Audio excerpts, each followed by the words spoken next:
അഹമ്മദാബാദ് ദുരന്തം അന്വേഷിക്കാൻ ഉന്നതതല സമിതിയെ നിയോഗിച്ചിരിക്കുകയാണ് ഇപ്പോൾ കേന്ദ്ര സർക്കാർ.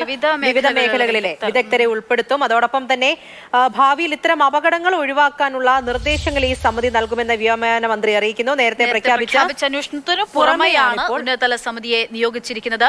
അതായത് നമുക്കറിയാം 2020 കേരളത്തിലൊരു അപകടം ഉണ്ടാകുന്നത്. ഇത്തരത്തിൽ ഒരു തരത്തിലും അപകടം ഉണ്ടാകാതിരിക്കാനുള്ള നിർദ്ദേശങ്ങൾ ഉൾപ്പെടെ ഈ സമിതിയുടെ ഭാഗത്ത് ഉണ്ടാകുമെന്നുള്ളതാണ്. അനൂപ്, ഈ ഉന്നതതല സമിതിയിൽ ഇപ്പോൾ നിയോഗിക്കപ്പെട്ടതാണോ, ഈ ആഭ്യന്തര മന്ത്രാലയത്തിന് കീഴിലാണോ ഈ സമിതിയെ രൂപീകരിച്ചിരിക്കുന്നത്? ഇതിൽ ആരൊക്കെ ഉണ്ടാകും? എങ്ങനെയായിരിക്കും ഇവരുടെ അന്വേഷണം? ഇപ്പോഴാണ് പുതിയ ഉന്നത തല സമിതിയെ നിയോഗിച്ചുകൊണ്ടുള്ള ഒരു അറിയിപ്പ് കേന്ദ്ര വ്യോമയാന മന്ത്രിയുടെ ഭാഗത്തു നിന്ന് ഉണ്ടായിട്ടുള്ളത്. നേരത്തെ ഈ അപകടം അന്വേഷിക്കാൻ വേണ്ടി എയർക്രാഫ്റ്റ് ആക്സിഡന്റ് ഇൻവെസ്റ്റിഗേഷൻ ബ്യൂറോയെ നിയോഗിച്ചിരുന്നു.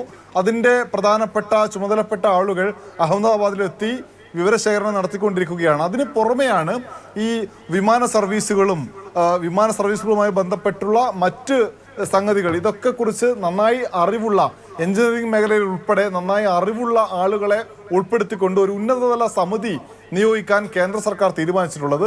ഈ സമിതിയുടെ അംഗങ്ങളെ സംബന്ധിച്ച പേര് വിവരങ്ങൾ ലഭ്യമായിട്ടില്ല. പക്ഷേ ഇങ്ങനെ ഒരു സമിതി രൂപീകരിച്ചിരിക്കുന്നു എന്ന് രാംമോഹൻ നായിഡു വ്യോമയാന മന്ത്രി ഇപ്പോൾ അറിയിച്ചിരിക്കുന്നു. അദ്ദേഹം പറയുന്നത് എന്താണ് അഹമ്മദാബാദിൽ സംഭവിച്ചത് എന്ന വിവരത്തിന് പുറമെ തന്നെ ഭാവിയിൽ ഇത്തരം അപകടങ്ങൾ ഉണ്ടാവാതിരിക്കാൻ വേണ്ടിയിട്ടുള്ള നിർദ്ദേശങ്ങൾ കൂടി ഈ ഉന്നതതല സമിതി അതിൻ്റെ റിപ്പോർട്ട് കേന്ദ്ര സർക്കാരിന് സമർപ്പിക്കും. ആ റിപ്പോർട്ടിൻ്റെ അടിസ്ഥാനത്തിൽ കാര്യങ്ങൾ മുന്നോട്ട് കൊണ്ടുപോകുമെന്നുള്ളതാണ് ഇപ്പോൾ നമുക്ക് പറയാൻ കഴിയുന്ന കാര്യം. അഹമ്മദാബാദിലെ ഈ ദുരന്തം അന്വേഷിക്കാൻ വേണ്ടി 2 സമിതികളെ കേന്ദ്ര സർക്കാർ നിയോഗിച്ചിരിക്കുന്നു. ഒന്ന്, ഈ സാധാരണഗതിയിൽ ഒരു വിമാനാപകടം ഉണ്ടായിക്കഴിഞ്ഞാൽ ഏത് നിലയിലാണോ അന്വേഷണം നടക്കേണ്ടത് എന്നത് സംബന്ധിച്ച് ആഗോളതലത്തിൽ ഒരു നിയമമുണ്ട്. അതിൻ്റെ അടിസ്ഥാനത്തിൽ അല്ലെങ്കിൽ ആഗോളതലത്തിൽ പിന്തുടർന്നു വരുന്ന ഒരു രീതിയുണ്ട്.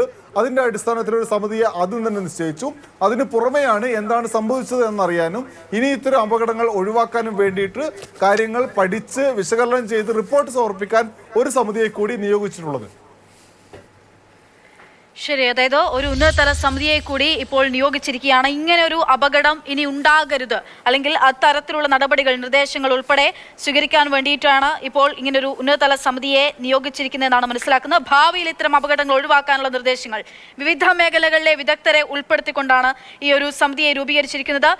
അഹമ്മദാബാദ് ദുരന്തം അന്വേഷിക്കാൻ പുതിയൊരു സമിതി എത്തിയാണ്. അതായത് നമ്മുടെ നേരത്തെ പൂജ വിശദീകരിച്ചു എത്രമാത്രം ദുരന്തങ്ങൾ നമ്മുടെ രാജ്യത്ത് ഉണ്ടായിട്ടുണ്ട്, വിമാന ദുരന്തങ്ങൾ എന്നുള്ളത്. അപ്പോൾ ഒന്ന് തിരിഞ്ഞു നോക്കുകയാണ് എന്നുണ്ടെങ്കിൽ ഒരുപാട് വിമാന ദുരന്തങ്ങൾ, ഇപ്പോൾ ഒരു 65 വർഷത്തിനിടെ രാജ്യത്തുണ്ടായ 19 വിമാന ദുരന്തങ്ങൾ, അതിൽ 1449 പേരുടെ ജീവനാണ് നഷ്ടമായിരിക്കുന്നത്. അതിൽ ഇപ്പോൾ നടന്നത് തന്നെ നോക്കുകയാണെങ്കിൽ രാജ്യത്തുണ്ടായ 2ാമത്തെ ഏറ്റവും വലിയ ദുരന്തമായി മാറുന്നു എന്നുള്ളതാണ്. ഇതിനു മുൻപ് 37 വർഷങ്ങൾക്ക് മുൻപ് 1988 ദുരന്തം ഉണ്ടായിരിക്കുന്നു എന്നുള്ളതാണ്.